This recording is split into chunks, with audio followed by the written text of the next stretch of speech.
अस्सलामुअलैकुम स्टूडेंट, कैसे हैं आप लोग। आजकल हम लोग ऑनलाइन क्लासेस में चैप्टर नंबर 3 स्टडी कर रहे हैं।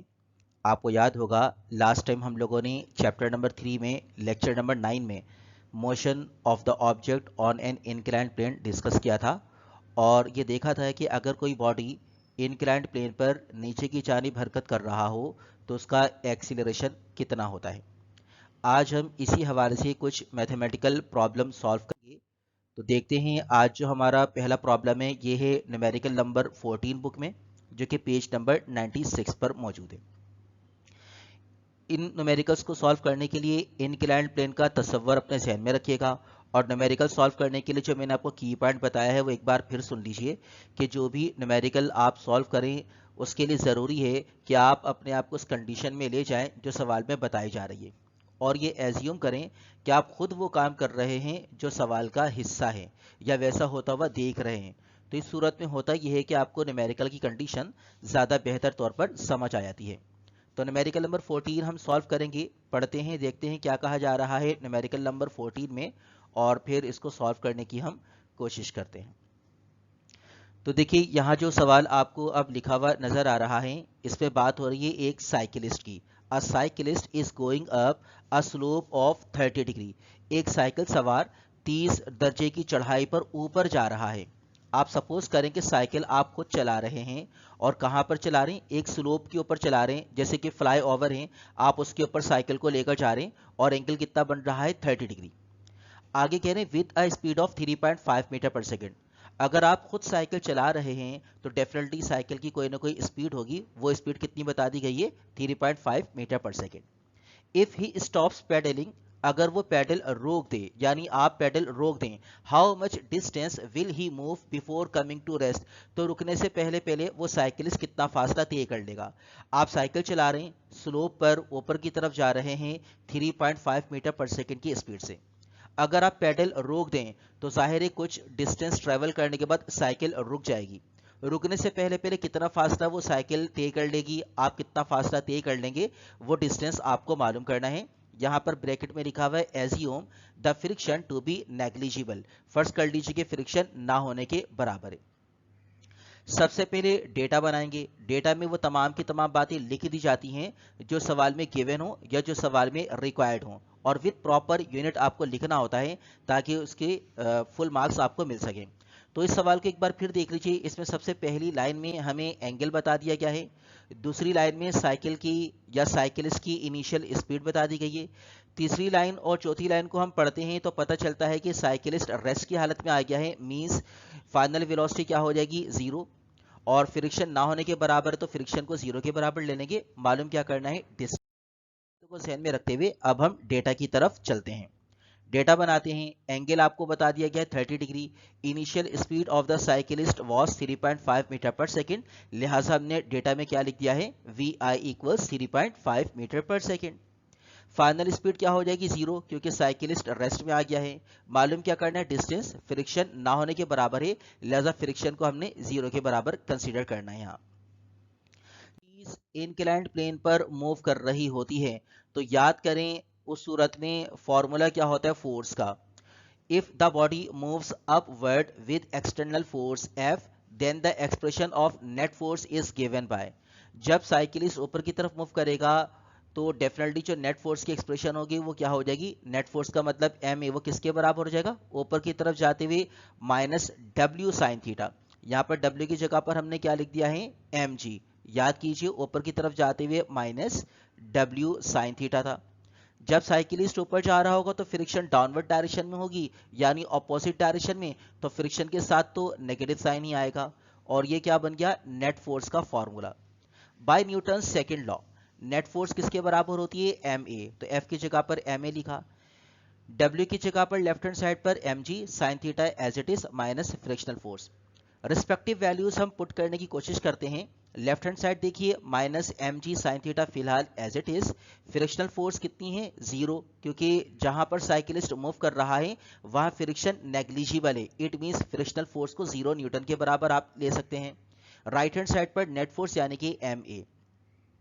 अब देखिए minus M G sine theta right hand side किसके बराबर होगी, M A. Left hand side पर जो जीरो सब्ट्रैक्ट होता है उसको हमने सब्ट्रैक्ट होता हुआ नहीं दिखाया। दोनों तरफ देखें तो क्या क्या कैंसिल हो रहा है, आप वाज़ेह तौर पर देख सकते हैं, मास से मास कैंसिल हो गया। अगर हम दोनों तरफ मास को कैंसिल करते हैं तो अब जो एक्सप्रेशन बनेगी वो क्या हो जाएगी, लेफ्ट हैंड साइड पर minus G sine theta, right hand side पर ए। ये वही एक्सप्रेशन बन गई जो हमने केस की सूरत में बिल्कुल लास्ट स्लाइड पर डिस्कस की थी इनक्लाइंड प्लेन के टॉपिक में। याद कीजिए जहां हमने टॉपिक को एंड किया था वहां मैंने केस बताया था, अगर कोई बॉडी ऊपर की तरफ मूव कर रही हो इनक्लाइंड प्लेन पर और फ्रिक्शन ना होने के बराबर हो तो ए किसके बराबर होता है, minus G sine theta. Again आपने वही एक्सप्रेशन हासिल कर लिया। अब यहां पर रिस्पेक्टिव वैल्यूज पुट कर देते हैं। जी आपको मालूम है 9.8 के बराबर है, एंगल कितना गिवन था सवाल में, 30 डिग्री। नेगेटिव साइन के साथ 9.8, कैलकुलेटर में साइन 30 की वैल्यू के साथ इसको मल्टीप्लाई कर दीजिए। साइन 30 डिग्री की वैल्यू 0.5 होती है। आप कैलकुलेटर में इसको डायरेक्टली सॉल्व करें तो फाइनल आंसर जो आ जाएगा एक्सीलरेशन का वो क्या हो जाएगा, विद नेगेटिव साइन 4.5 मीटर पर सेकेंड स्क्वायर। तो ये आ गया साइकिलिस्ट का ऊपर जाते हुए एक्सीलरेशन, जो कि बेसिकली नेगेटिव साइन के साथ है। और मैंने इस हवाले से आपको बताया था कि ये क्या जाहिर कर रहा है, रिटार्डेशन, यानी साइकिलिस्ट की हरकत खत्म हो रही है, कम हो रही है साइकिलिस्ट की हरकत, और फिर कम होते होते साइकिल रुक जाएगी। तो ये वही चीज जाहिर हो रही है। हमने एक्सीलरेशन मालूम किया, मगर क्यों मालूम किया, हमें मालूम तो डिस्टेंस करना था। तो इसका जवाब आपको अगली स्लाइड में अब मिल जाएगा। डिस्टेंस करने के लिए अब हम काम शुरू कर रहे हैं। डिस्टेंस मालूम करने की कितनी इक्वेशन है, याद कीजिए, दो इक्वेशंस ऑफ मोशन है। एक सेकंड इक्वेशन ऑफ मोशन और दूसरी कौन सी है, third equation of motion. Second equation of motion को अगर आप यूज करें तो आपके पास टाइम भी होना चाहिए। आप सवाल पढ़ें, टाइम का कोई जिक्र नहीं किया गया, लिहाजा second equation of motion use करना बेहतर नहीं है। हम कौन सी इक्वेशन यूज कर लेते हैं, थर्ड इक्वेशन ऑफ मोशन। तो यहां पर हम थर्ड इक्वेशन ऑफ मोशन का इस्तेमाल कर रहे हैं, वो क्या है, 2as equals V F square minus V I square. हमें एक्चुअली सवाल के मुताबिक मालूम क्या करना था, डिस्टेंस। डिस्टेंस मालूम करने के लिए फाइनल स्पीड हमारे पास थी, इनिशियल स्पीड हमारे पास थी, एक्सीलरेशन हमारे पास नहीं था। यही वजह है कि हमने इनक्लाइंड प्लेन पर अपवर्ड डायरेक्शन में एक्सप्रेशन जो होती है एक्सीलरेशन मालूम करने की, उसको यूज करके पहले क्या मालूम कर लिया, एक्सीलरेशन। अब यहाँ रिस्पेक्टिव वैल्यूज पुट कर दीजिए। लास्ट स्लाइड में आपने देखा था ए की वैल्यू कितनी आ रही थी, विद नेगेटिव साइन 4.9, उसको पुट किया। 2 और s अपनी जगह पर, राइट हैंड साइड पर V F square, V F square means 0 square, minus V I square, V I square means 3.5 square, क्योंकि इनिशियल स्पीड कितनी गिवन थी, 3.5। लेफ्ट हैंड साइड पर देखिए तो 4.9 और 2 दोनों आपस में क्या हो रहे हैं, मल्टीप्लाई। दोनों को मल्टीप्लाई कर देंगे तो ये हो जाएगा नेगेटिव साइन के साथ 9.8s, राइट हैंड साइड पर 0 का स्क्वायर क्या हो जाएगा, 0, नेगेटिव साइन के साथ आएगा 3.5 स्क्वायर। दोनों तरफ माइनस साइन कैंसिल हो जाएगा तो ये एक्सप्रेशन बनेगी। मैं इन दोनों के बीच का स्टेप यहां पर आपको लिखकर दिखा रहा हूं, नेगेटिव 4.9s, ये होगा लेफ्ट हैंड साइड पर। सॉरी, जब 4.9 को 2 से मल्टीप्लाई करेंगे तो नेगेटिव 9.8s हो जाएगा लेफ्ट हैंड साइड पर। राइट हैंड साइड पर स्क्वायर ऑफ 0 क्या हो जाएगा, 0, तो सिर्फ क्या बचेगा, माइनस 3.5 का स्क्वायर 12.25, ठीक है ना। अब अगर दोनों तरफ माइनस से माइनस को कैंसिल कर दिया जाए, ये मैंने कैंसिल कर दिया, तो डेफिनेटली नेक्स्ट स्टेप क्या हो जाएगा, with 9.8s, right hand side पर 12.25, नेगेटिव साइन से नेगेटिव साइन कैंसिल कर दिया। अब चूंकि हमें क्वेश्चन के मुताबिक मालूम क्या करना है, s, लिहाजा s मालूम करने के लिए क्या करेंगे, 9.8 लेफ्ट हैंड साइड पर s के साथ मल्टीप्लाई कर रहा है, राइट हैंड साइड पर लेकर जाएंगे तो क्या करेगा, डिवाइड। मैथमेटिकल रूल क्या है, जो चीज आपको मालूम करनी होती है आपको उसको अकेला करना होता है। लेफ्ट हैंड साइड पर s के साथ 9.8 मल्टीप्लाई कर रहा है, राइट हैंड साइड पर लेकर जाएंगे क्या करेगा, डिवाइड। तो राइट हैंड साइड देखिए, अब 12.25 को आपने डिवाइड कर दिया 9.8 से। जब 12.25 को 9.8 से डिवाइड करेंगे तो साइकिलिस्ट का डिस्टेंस आ जाएगा बिफोर कमिंग टू रेस्ट, कितना फासला तय कर लेगा वो, 1.244 मीटर या 1.25 मीटर, यानी साइकिलिस्ट रुकने से पहले पहले इतना फासला कवर कर लेगा। तो इस क्वेश्चन को सॉल्व करने के लिए हमने सबसे पहले एक्सीलरेशन मालूम किया, क्योंकि थर्ड इक्वेशन यूज करने के लिए हमें एक्सीलरेशन की जरूरत पड़ती, और एक्सेशन कौन सी कंडीशन के तहत मालूम किया? हमने जब सवाल को पढ़ा तो देखा साइकिलिस्ट मूव कर रहा था इनक्लाइंड प्लेन पर, स्लोप पर, तो स्लोप यानी कि इनक्लाइंड प्लेन का एक्सेशन का फॉर्मूला यूज किया। तो आपसे मैं फिर कहूंगा कि जो भी सवाल आप सॉल्व करें उस सवाल को सॉल्व करने के लिए एक जो क्वेश्चन की कंडीशन होती है उस कंडीशन के अंदर ले जाएं। ये एज्यूम करें कि आप खुद वो काम कर रहे हैं जो सवाल में बताया जा रहा है या वैसा होता हुआ देख रहे हैं, तो आपको बेहतर तौर पर कंडीशन एनालाइज हो जाएगी, आपको अंदाजा हो जाएगा कि आपको कौन सा फॉर्मूला यूज करना है। तो उम्मीद है कि न्यूमेरिकल समझ आया होगा। अगर किसी किस्म का कोई कंफ्यूजन है इस न्यूमेरिकल में अभी भी, तो नेक्स्ट न्यूमेरिकल सॉल्व करते हैं, बिल्कुल इसी से मिलता जुलता है, उम्मीद है कि वो कंफ्यूजन दूर हो जाएगा। अब हम नंबर 15 न्यूमेरिकल नंबर 15 देखते हैं कि इसमें क्या कहा जा रहा है। और सवाल पढ़कर आपने अपने आप को ये एज्यूम करना है कि खुद वो काम कर रहे हैं जो सवाल का हिस्सा है। सवाल में क्या कहा जा रहा है? लिखा हुआ है the engine of a motor car moving up 45 degree slope with a speed of 63 kilometre per hour stops working suddenly. एक मोटर कार सपोज कर लीजिए आप खुद चला रहे हैं और कौन से स्लोप पर चला रहे हैं? ऐसी चढ़ाई पर आप मूव कर रहे हैं, ऐसे स्लोप पर ऊपर की तरफ जा रहे हैं जो कितना एंगल बना रहा है? 45 डिग्री का। अगर आप कार चला रहे हैं तो जाहिर है आपकी कार की इनिशियल स्पीड कुछ ना कुछ तो होनी चाहिए, तो वो यहां पर कितनी गिवन है? 63 किलोमीटर पर आवर। सबसे पहले आपको एंगल बता दिया गया है स्लोप का, फिर अगली ही लाइन में उसी लाइन में आपको क्या चीज बता दी गई है? 63 किलोमीटर पर आवर, यानी कार की इनिशियल स्पीड। कह रहे हैं कि कार स्टॉप्स वर्किंग सडनली, अचानक से कार का इंजन बंद हो जाता है, काम करना छोड़ देता है, तो डेफिनेटली कार रुक जाएगी। कह रहे हैं how far will the car move before coming to rest, car रुकने से पहले कितना फासला तय कर लेगी। अगेन यहाँ पर रेस्ट का जिक्र आ गया। जब कोई चीज रेस्ट में आ जाए तो फाइनल स्पीड क्या हो जाती है? जीरो। ये कंडीशन आ गई। ब्रैकेट में लिखा हुआ है assume the friction to be negligible, friction यहां पर भी ना होने के बराबर है। बिल्कुल पिछले न्यूमेरिकल की तरह का ही ये न्यूमेरिकल है, बस फर्क क्या है कि यहां पर जो इनिशियल स्पीड दी गई है वो किलोमीटर पर आवर में गिवन है और एंगल पहले 30 डिग्री गिवन था, इस सवाल में कितना गिवन है? 45 डिग्री। सबसे तो आप डेटा में देखें तो सबसे पहले आपको एंगल गिवन है 45 डिग्री और इसके साथ साथ आपको क्या चीज गिवन है? इनिशियल स्पीड गिवन है 63 kilometre per hour. Kilometre per hour को मीटर पर सेकंड में कन्वर्ट करना है। आप रूल तो बहुत अच्छी तरह समझ ही चुके हैं, बड़े यूनिट से छोटे यूनिट में जाने के लिए क्या करते हैं? मल्टीप्लाई। किलोमीटर बड़ा यूनिट है, हमें मीटर में कन्वर्ट करना था, मल्टीप्लाई किया। किलो का मतलब 1000 होता है, तो 1000 मीटर से मल्टीप्लाई किया। डिवाइड बाय आवर, आवर बड़ा यूनिट है, सेकंड में कन्वर्ट करना था, यहां लिखा 1 आवर। 1 आवर को सेकंड में कन्वर्ट करने के लिए 3600 से मल्टीप्लाई किया तो नीचे आ गया 3600 सेकंड। अब 63,000 को 3600 से डिवाइड कर दीजिए कैलकुलेटर में, तो 17.5 मीटर पर सेकंड ये कार की इनिशियल स्पीड आ गई। जब कार की इनिशियल स्पीड आ गई 17.5 मीटर पर सेकंड, तो उसको आप डेटा में यूं भी लिख सकते हैं। आगे कंडीशन क्या थी कि कार का इंजन अचानक से बंद हो जाता है। जब कार का इंजन अचानक बंद हो जाएगा तो कार की फाइनल स्पीड क्या हो जानी चाहिए? जीरो हो जानी चाहिए। तो देखिए कार की फाइनल स्पीड हो गई 0 मीटर पर सेकंड, क्योंकि कार किस हालत में आ चुकी होगी? रेस्ट में आ चुकी होगी। और रेस्ट में आने की सूरत में कार की फाइनल स्पीड हो गई 0। अगली चीज जो सवाल में गिवन है वो क्या है कि फ्रिक्शन ना होने के बराबर है, लिहाजा फ्रिक्शन को 0 के बराबर ले लिया। मालूम क्या करना है? डिस्टेंस। ठीक है, सॉल्व करते हैं। डिस्टेंस मालूम करने की इक्वेशन रिकॉल कीजिए। थर्ड इक्वेशन ऑफ मोशन यहां लिख देता हूं आसानी के लिए। 2as बराबर है vf square minus vi square, ये है थर्ड इक्वेशन ऑफ मोशन। आपको s मालूम करना है। s मालूम करने के लिए फाइनल स्पीड पता होनी चाहिए, कंडीशन चेक करें, डेटा में गिवन है। इनिशियल स्पीड मालूम होनी चाहिए, कंडीशन चेक करें, डेटा में गिवन है। क्या नहीं मालूम? एक्सीलरेशन फिलहाल नहीं मालूम। तो पहले क्या निकालेंगे? एक्सीलरेशन। कंडीशन कौन सी ध्यान में रखेंगे कि कार कहां पर जा रही है? ऊपर की स्लोप पर ऊपर की तरफ जा रही है। तो पहले निकालेंगे हम acceleration.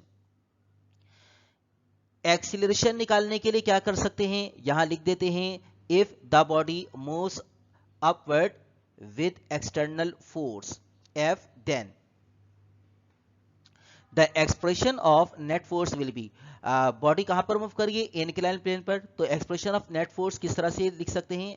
Expression of net force is given by minus, यहां पर एम बी लिख लीजिए, minus M G sine theta, ये होगा minus M G sine theta, बिल्कुल पिछले न्यूमेरिकल की तरह minus M G sine theta minus F. Right hand side पर क्या आ जाएगा, M A. Left hand side पर देखिए तो यहाँ पर आपके पास m नहीं लिखा हुआ, यहाँ m आएगा, इसको मैंने करेक्ट कर दिया स्टूडेंट, ठीक है ना, इसका ख्याल रखिएगा, यहाँ पर m आएगा क्योंकि w साइन थीटा होता है, w मीन्स mg, तो ये होगा m भी आएगा। अब अगली स्लाइड में चलते हैं तो देखिए minus M G sine theta minus F equals M A, वही एक्सप्रेशन कंप्यूटराइज फॉर्म में इस तरह से लिखी हुई नजर आ रही है क्लियरली। अब आप क्या करेंगे, minus M G sine theta यूं ही लिख दिया है, एफ की जगह पर क्या लिख दिया, जीरो, क्योंकि फ्रिक्शन ना होने के बराबर थी। राइट हैंड साइड पर M A, left hand side क्या हो जाएगी, minus M G sine theta, right hand side क्या हो जाएगी, एम ए, जीरो सब्ट्रैक्ट होता, जीरो को आपने इग्नोर कर दिया। आगे चलते हैं तो क्या क्या कैंसिल हो रहा है, वाज़े तौर पर आप देख सकते हैं, एम से एम हो गया कैंसिल, तो ए किसके बराबर हो जाएगा, माइनस जी साइन थीटा। अब ए इक्वल्स माइनस जी का मतलब 9.8, साइन थीटा, थीटा का मतलब 45 डिग्री। इस सूरत में इस क्वेश्चन में एंगल कितना गिवन था, 45 डिग्री। आपने क्या करना है, कैलकुलेटर में नेगेटिव साइन के साथ 9.8 प्रेस करना है यहाँ पर, और साइन 45 डिग्री प्रेस करना है, तो जवाब आपको मिल जाएगा विथ नेगेटिव साइन 6.93 मीटर पर सेकेंड स्क्वायर। इस तरह आपने क्या मालूम कर लिया, एक्सीलरेशन। अब थर्ड ऑफ मोशन को अप्लाई करेंगे और फिर हम क्या निकाल सकते हैं, distance covered by the car. तो for S, third equation of motion अब हम यूज करने लगे हैं। क्या है third equation of motion, 2as बराबर है V F square minus V I square. Two as it is, A की जगह पर पिछली स्लाइड में जो एक्सप्रेशन में मालूम किया विद नेगेटिव साइन 6.93 वो पुट किया as it is, V F square mean 0 square minus V I square mean 17.5 square. Left hand side पर नेगेटिव साइन के साथ 6.93 और 2 आपस में मल्टीप्लाई कर रहे हैं, मल्टीप्लाई करेंगे with negative sign 13.86s, zero का स्क्वायर जीरो हो जाएगा, नहीं लिखा, फिर माइनस साइन के साथ 17.5 स्क्वायर मींस नेगेटिव 306.25। एस मालूम करना है, ये मल्टीप्लाई कर रहा है, दूसरी तरफ लेकर जाएंगे क्या कर डिवाइड, और साथ में आप एक चीज पर गौर करें कि नेगेटिव साइन भी यहाँ पर खत्म हो जाएगा। देखें ये जो नेगेटिव साइन है ये खत्म हो गया, तो 13.86 जो कि लेफ्ट हैंड साइड पर मल्टीप्लाई कर रहा था, इसको राइट हैंड साइड पर शिफ्ट किया, डिवाइड करेगा 306.25 को, डिवाइड कर दीजिए, तो जवाब कितना आ गया, 22.1 मीटर। यानी कि कार रेस्ट में आने से पहले पहले तकरीबन 22 मीटर का फासला तय कर लेगी। इस तरह हमने न्यूमेरिकल नंबर 15 भी सॉल्व कर लिया। 14 और 15 बिल्कुल एक जैसे थे, सिर्फ एंगल और इनिशियल स्पीड चेंज थी। आगे चलते हैं, न्यूमेरिकल नंबर 16 के लिहाज से हम काम करते हैं।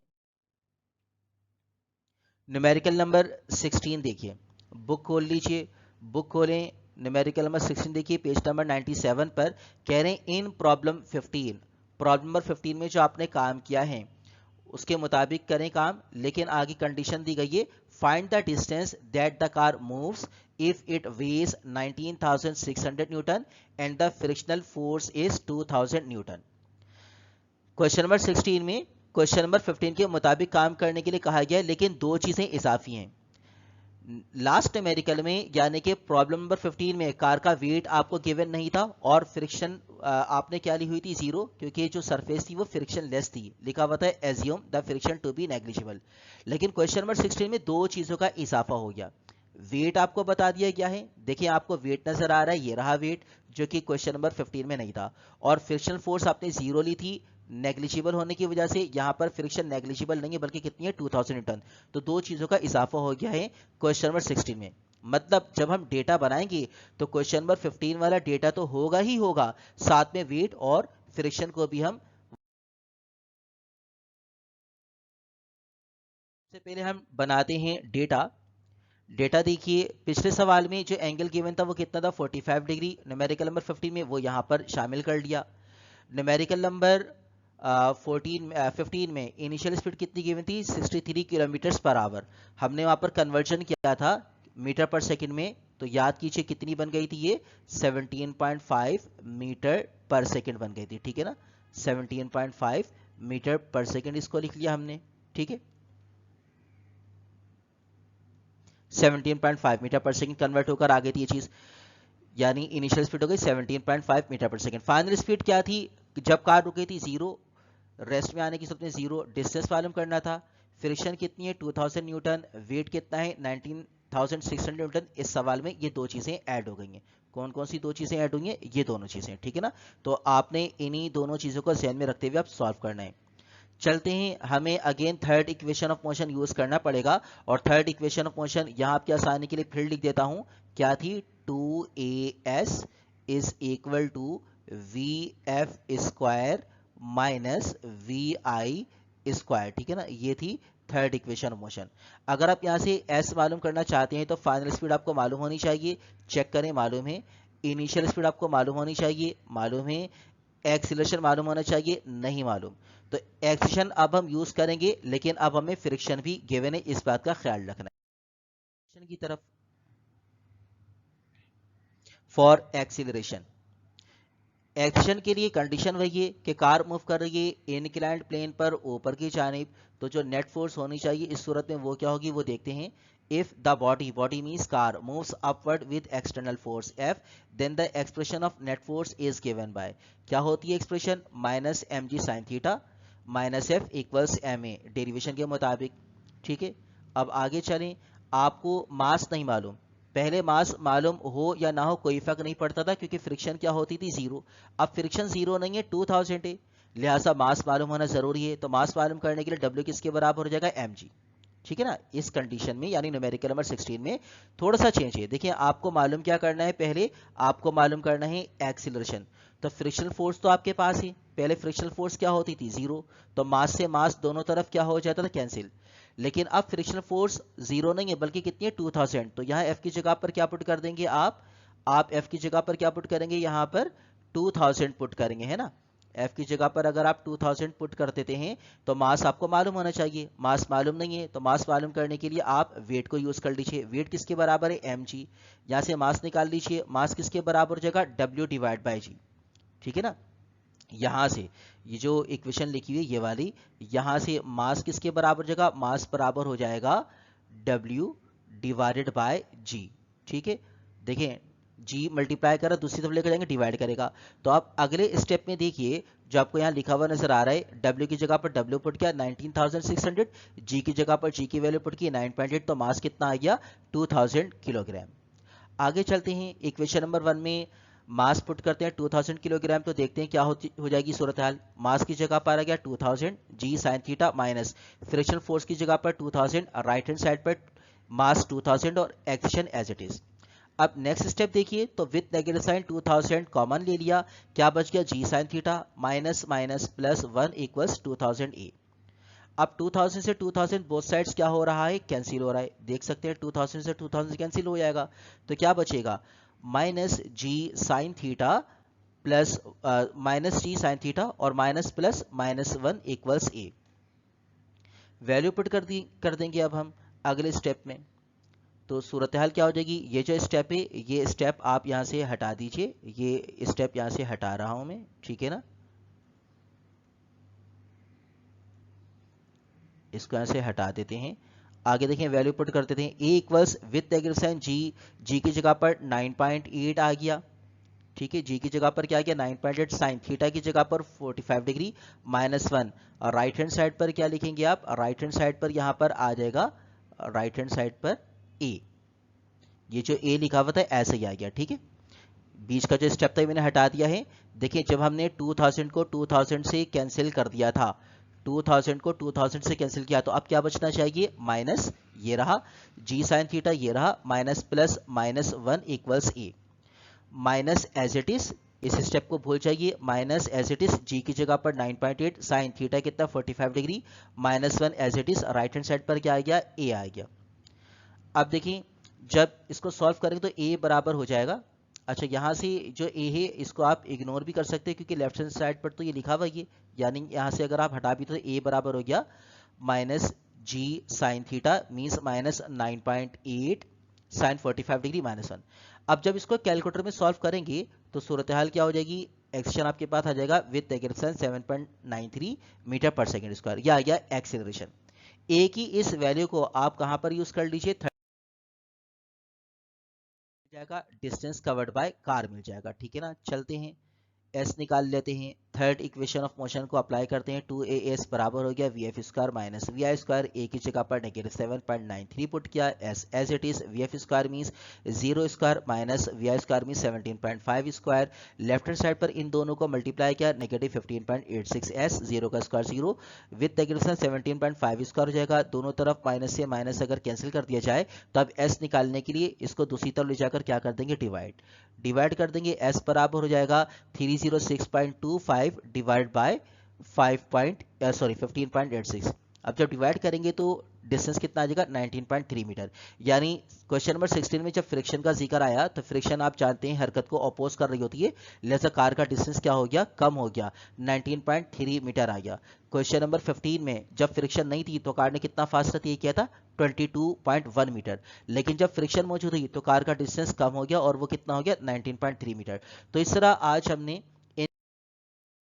कुछ न्यूमेरिकल सॉल्व किए हैं, इनकी प्रैक्टिस कीजिएगा। कोई क्वेश्चन अगर आपके जहन में हो कहीं पर भी किसी किस्म की कन्फ्यूजन के लिहाज से नोट कर लीजिए, मुझसे पूछिए। यहाँ पर हम इस लेक्चर को ख़त्म करते हैं। अब कुछ मजीद हम न्यूमेरिकल्स वगैरह सॉल्व करेंगे, एक टॉपिक हम मजीद डिस्कस करेंगे फ्रिक्शन का, तो ये चैप्टर हमारा ख़त्म हो जाएगा।